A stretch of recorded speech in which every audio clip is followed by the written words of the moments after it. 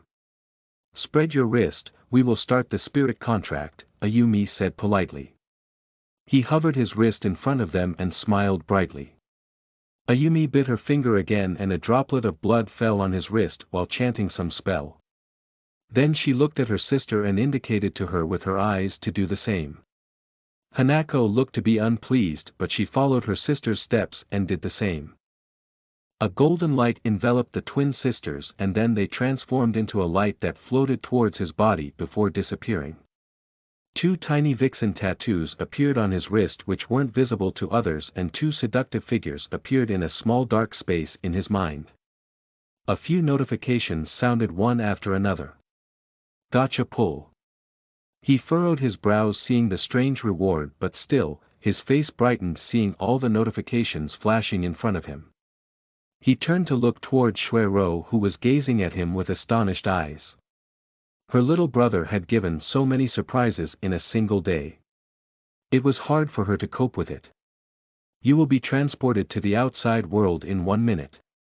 60, 59, 58, 51, 50, 49, 40, 39, 38, hearing the system alert, he turned around and walked toward her to prepare for their departure.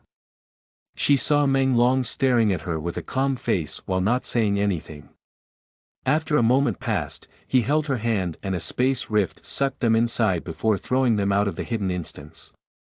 Unlike before, they landed on their feet in the same spot from where they had disappeared. Night caused the city to drown in darkness. Moon illuminated the sky with glittering stars. A few seconds ago, she was looking at him with dazed eyes as he had held her hands before vanishing from the illuminating island. Meng Long was still holding her hand and whispered while getting closer to her, "Big sister Shuero, we need to find a room to spend the night." She blinked her eyes a few times and staggered a few steps backward before saying, "Ah. Sorry, let's find an inn nearby and get a room." They didn't have to walk for long and found a 3-story building with the name tag, Xiao Family and House. Shuero walked to the reception and took a key for a room. Meng Long followed behind as they took the stairs to reach the second floor. She opened the second door from the right side to enter a room. There was only one bed inside which was big enough to accompany 2 people. Meng Long turned towards her and stared into her beautiful crimson eyes.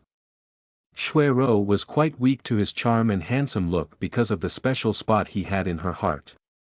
A stream of hot energy rushed into her face and she decided to avoid the situation by escaping. I'll go take a shower first. You rest here." Saying that she ran towards the bathroom and left him dazed there who was gazing at her ravishing figure. Shuero closed the door behind her and put her left hand on her heart to breathe as if she avoided a big hurdle. She walked near the showerhead and started undressing one by one. After removing the upper clothes there were only inner ones left. The second she pulled the strips of the last defense wrapping around her chest, 2 massive melons sprang out. Her breasts were like 2 pieces of floating melons that defied gravity as it was soft to the touch and squishy. Compared to many women, hers looked better and bigger. Words weren't enough to define beauty. She completely took her clothes down to her birthday suit, showcasing her alluring, fully grown body. These were the best features one could have ever seen in a woman. From head to toe, Shuero was like a fine piece of art especially crafted by a higher being. After many trials and errors, they were able to transcend the meaning of beauty, creating a peerless masterpiece. She enabled the showerhead to turn around the handle and water droplets started falling down her, relaxing her ravishing body, which was a little tired after an intense battle. Shuero took out a white soap as her hand roamed all over, applying it to her seductive body. While applying soap, her hands that were holding soap released it unconsciously as it fell on her well-endowed breasts before sliding through her curvaceous body.